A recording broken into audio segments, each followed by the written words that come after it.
우리 예수님은 좋으신 분입니다. 여러모로 참 좋으신 분이에요.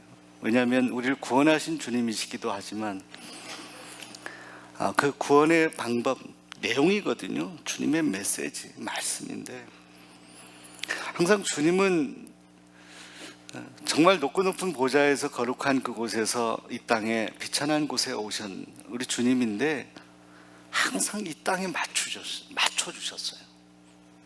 모든 삶도 말씀도 그 방법도.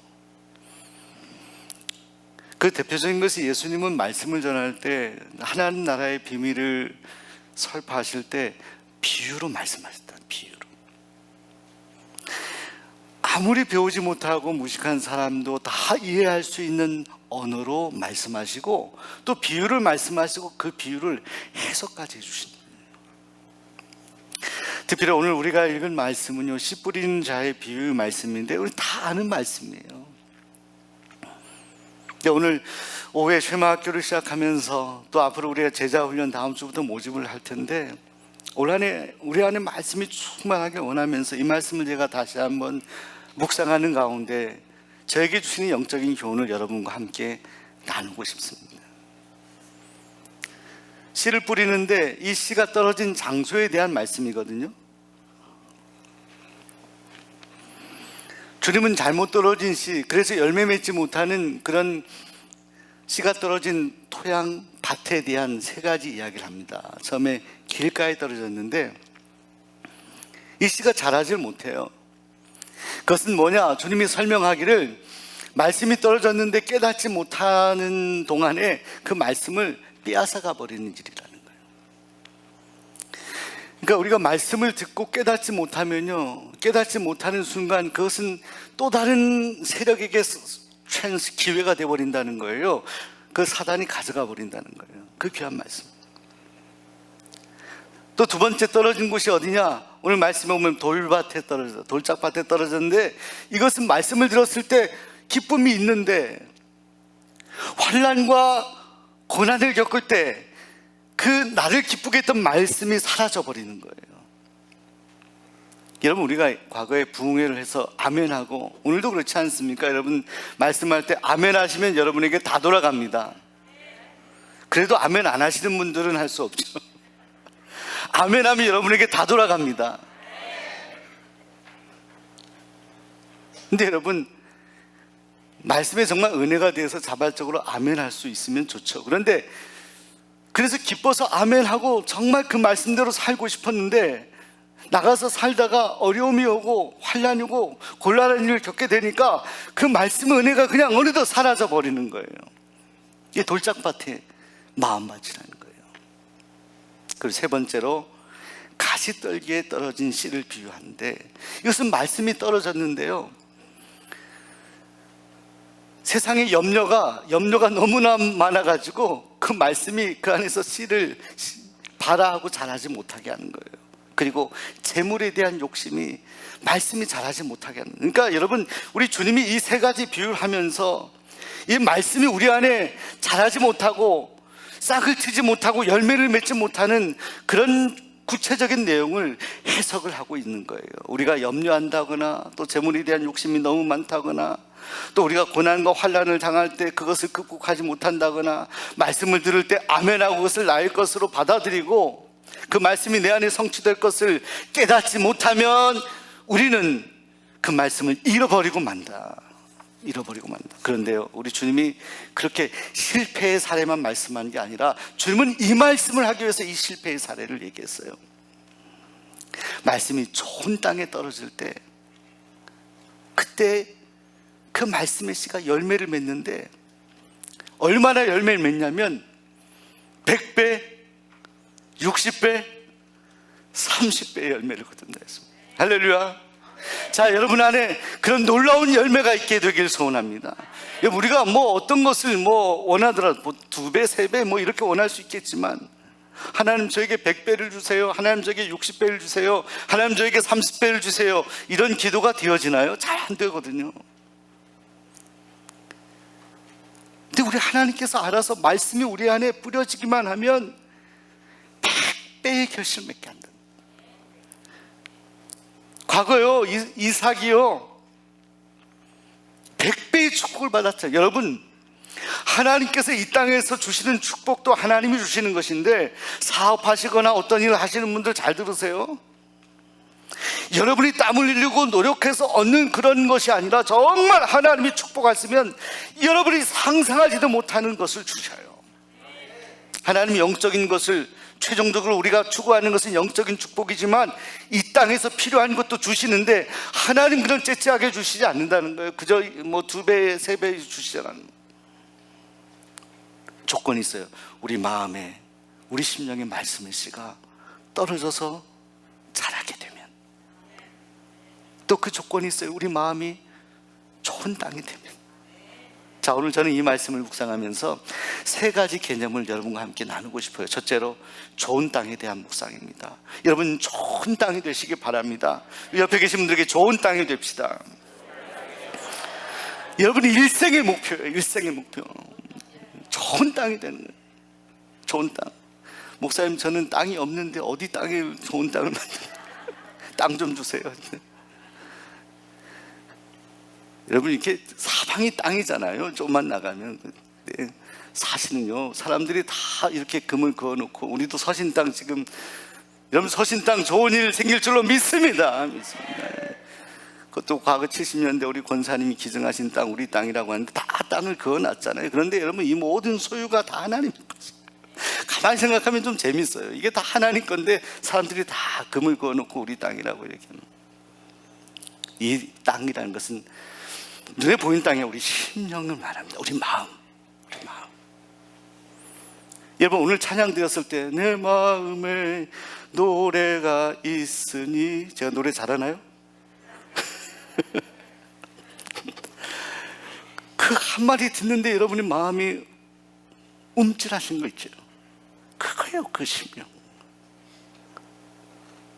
하나님 말씀 듣고, 찬양 듣고, 말씀 읽고, 내 삶에 정말 중요한 하나님이 정말 무거운 돌 같은 것을 광 던져주시는데도 내 안에 전혀 요동함이 없고 움직임이 없는 바짝 마른 땅이 되면 아무리 좋은 말씀이 들어가도 그거 다 잃어버리고 만다는 좋은 땅. 여러분, 이것은 우리 개인에게만 있는 것이 아니라요, 가정도 그래요. 가정도 좋은 땅이 있습니다. 좋은 밭이 있어요. 제가 대신방을 해보면 가정을 들어갔을 때 느껴요. 저는 가정 신방, 집집마다 신방하는 것이 맞다고 생각해요. 주님이 그렇게 신방하셨거든요. 여러분이 좀 불편할지 모르지만 가서 느끼는 거예요. 앉아만 있어도 이 가정이 좀 기도하고 찬송하며 참 좋은 그런 밭이구나 라는 것을 느끼는 가정들이 있습니다. 교회도 그래요. 교회 새가족들이 와서 탁탁 정착한 우리 바나바 대원들도 참 수고 많이 하는데, 중요한 것은 교회의 영적인 흐름이고요, 땅이에요. 교회의 땅. 누가 와도 정말 편안하고 그곳에서 정말 따뜻함을 느낄 수 있고, 그런 찬양도 있잖아요. 따스한 성령님. 우리 성령님께서는요, 하나님은 따뜻한 분이거든요. 교회에 왔는데 냉랭하고 누구 하나도 반기지 않고, 여기서 예배드려도 기쁨이 없고 나를 쳐다보는 시선들도 부담스럽고 하면 이곳이 좋은 땅이 되겠습니까? 자, 그런데 우리 수원 종로교회는 지금 좋은 땅이 되고 있다고 저는 믿어요. 좋은 땅이 되고 있어요. 교회도 땅이 있어요. 그걸 만들어가는 것이 오늘 우리의 책임인데, 방법이 뭐냐? 방법이 기도하는 거예요. 소가 뒤에 쟁기를 메고 밭을 계속 갈지 않습니까? 영적인 그런 쟁기를 메고 우리가 계속 땅을 읽어야 되는 방법이 기도하는 거예요. 그래야 교회가 좋은 땅이 되는 거예요. 나라도 그렇습니다. 민족도 그렇습니다. 회사도 그렇습니다. 그 땅이 정말 옥토가 되어 하나님 말씀이 떨어질 때 열매를 거둘 수가 있다. 자, 두 번째, 뿌려진 씨에 대한 묵상입니다. 여러분, 씨는 무엇일까요? 하나님의 말씀. 자, 그런데 여러분, 돌짝밭의 길가에 가시덤불에 떨어진 그 씨가 문제가 있었습니까? 좋은 땅에 떨어진 씨는 좋은 씨였고, 가시덤불에 떨어진 씨는 나쁜 씨였습니까? 가능성이 없는 씨였습니까? 그렇지 않아요. 똑같은 씨예요. 오늘 이 시간에도 하나님 말씀을 듣는 여러분은 똑같아요. 하나님 말씀 저는 동일하게 여러분에게 전하고 있어요. 제 앞에서 여러분 저희 말씀을 듣고 있잖아요. 그런데 여러분의 마음밭은 다 다르다는 거예요. 어쩌면 설교자에게 달려있다고들 많이들 얘기하는데, 정확히 말하면 하나님의 말씀을 신뢰한다면 그 전제 조건으로 여러분이 은혜 받고 그 말씀이 정말 열매를 거두는 것은 여러분의 책임이에요. 여러분 여기 가슴이 그 말씀을 받아들일 수 있는 심령이 되어야 돼요. 물론 우리 수원종로교회 성도님들의 마음밭은 참 좋다 생각합니다. 부려진 씨가 문제가 없어요. 하나님 말씀은 변함없어요. 동일해요. 약속의 말씀이에요. 오늘 우리를 살리는 말씀이고 우리를 유익하게 하는 말씀이에요. 때로는 우리를 책망하시기도 하지만 그 말씀에는 문제가 없는데, 문제는 뭐냐? 오늘 우리의 마음밭이라는 거예요. 아스팔트 같은 우리의 마음, 돌짝밭 같은 마음, 냉랭한 마음. 하나님 어떤 말씀을 하더라도 그 말씀은 말씀이고 나의 삶은 나의 삶이다라고 그렇게 살아가는 삶의 방식의 사고들, 그 태도들, 만약 그런 것들이 우리 안에 자리 잡혀 있다면 위대한 하나님의 말씀이 떨어져도 결코 말씀이 씨를 발하여 식물을 성장할 수 없다는 거죠. 여러분, 씨앗이요 생명이 있는데 1년에서 한 3년 정도 잘 보관하면 그 정도 이 유효기간 안에는 어디 심으면 그 씨가 발아한다고 합니다. 그런데 가장 오래된 씨가 이렇게 발아했던 역사적인 흔적이 있는데, 이스라엘에 여러분 마사다라고 하는 유적지가 있는데, 그것은 마지막 이스라엘 사람들이 이 로마와 항전하다가 그 성 같은 거, 토성 같은 데 올라가서 거기서 죽임을 당하는 것보다는 우리가 스스로 자살은 안 되니까 스스로의 법에 의해서 다 죽이고 나서 나머지 사람이요 자기 스스로 자결하고 죽었는데, 그 수많은 사람들이 죽는 그 현장에 항아리에 씨가 좀 있었다는 거예요. 그 씨가 같이 마사다가 무너질 때 그때 거기에 바닥에 이렇게 떨어져 있었던, 보관되었던 그 씨앗을 발견하게 되었다는 것입니다. 근데 여러분, 그 씨를 심었는데요 2000년 전에 씨예요. 근데 그 씨가 자라나는 거예요.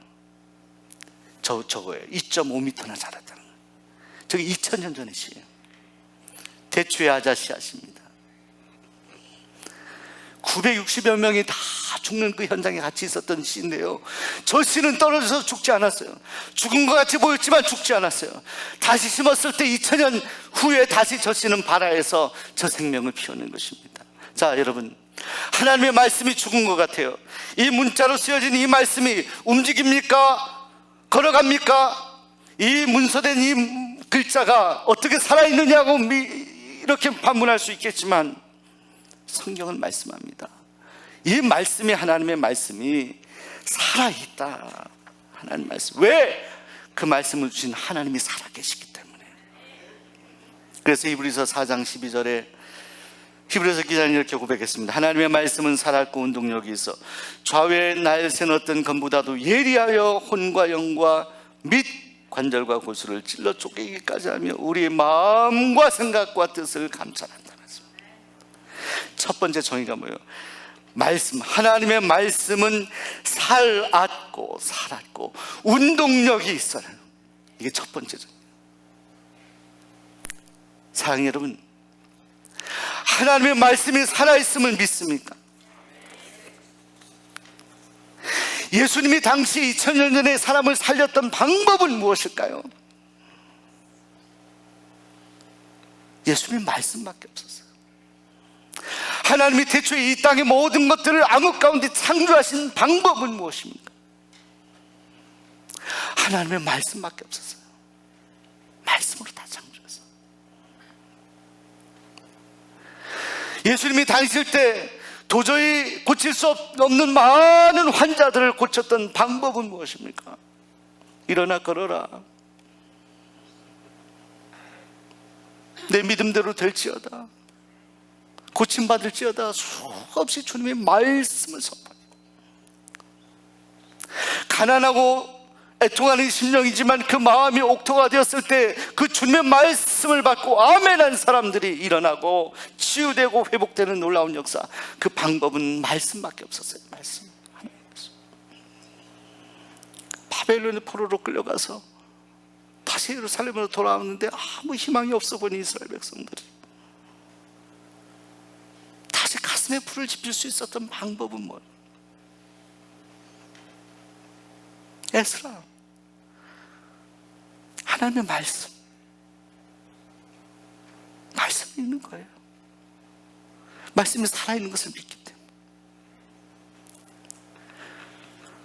그 하나님의 말씀이 끊임없이 여러분들한테 들려지고 그 말씀이 여러분의 심령 가운데 도전이 되고 그 말씀이 나에게 정말 와서 부딪히게 되고 그것이 깨달음이 되고 내 일생의 인생의 방향을 결정하는 중요한 모멘텀이 되고 힘이 되고 능력이 되고 그 말씀은 위대한데 오늘 주님이 간곡하게 말하는 것은 그 말씀이 뿌려지는 너희 자신의 심령을 준비하라는 거예요. 어떤 말씀이 뿌려지든 간에 아멘하고 받아들일 수 있는 너의 마음밭, 그 마음밭이 옥토가 되길 원한다. 자, 그래서 오늘 말씀을 보면 셋째로 말씀을 듣고 깨닫는 자에 대한 묵상을 하고 싶어요. 씨는 문제 없어요. 그 말씀을 우리가 깨닫지 않으면 우리는 결코 이길 수 없다.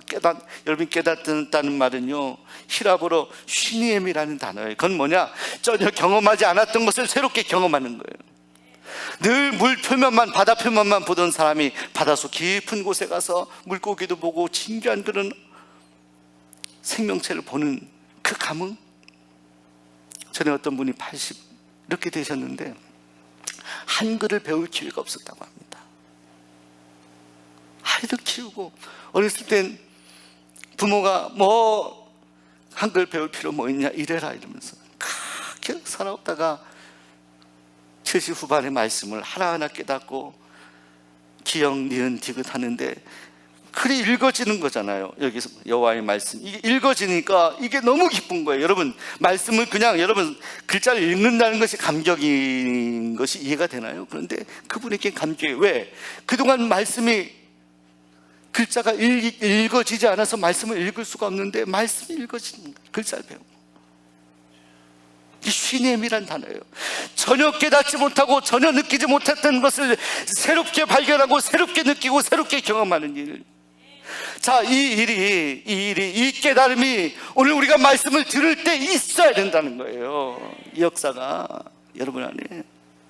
우리 일생의 목표는 바로 그것이 되어야 된다. 말씀이 내 안에 왔을 때 그 말씀이 깨달아지고 나에게 도전이 되고 나에게 회개할 수 있는 기회를 주고 나의 심령을 돌이킬 수 있는 능력의 말씀이 되도록 나를 준비하는 것, 내 심령을 만들어가는 것. 이 깨달음이 우리 인생의 비전이고 우리 인생의 목표가 되어야 된다. 근데 그 출발이 무엇입니까? 그 출발이 쉐마입니다. 히브리어로 들으라, 이스라엘아, 들으라. 오늘 오후부터 우리가 쉐마 학교를 시작합니다. 여러분, 어떤 식으로든지 속해서든지 쉐마 학교든지 제자훈련이든지 기초식, 여러분 하나님 말씀을 듣는 한 해가 되시기 바랍니다. 여러분, 2023년이 내가 하나님의 말씀으로 내가 온전히 내 삶의 방향을 정하고 내가 언제든지 하나님 말씀할 때 아멘하고 나아가겠습니다 결단하고 내 심령이 옥토가 되어서 주시는 말씀에 그때그때 깨달아지는 역사가 있는 한 해가 되어서 내가 말씀으로 승리한 한 해가 되겠습니다. 결단하며 나아가는 믿음의 사람들, 하나님의 사람들, 축복의 사람들이 되시기를 소원합니다. 주님이 여러분과 함께 하실 줄로 믿습니다. 기도하겠습니다. 하나님,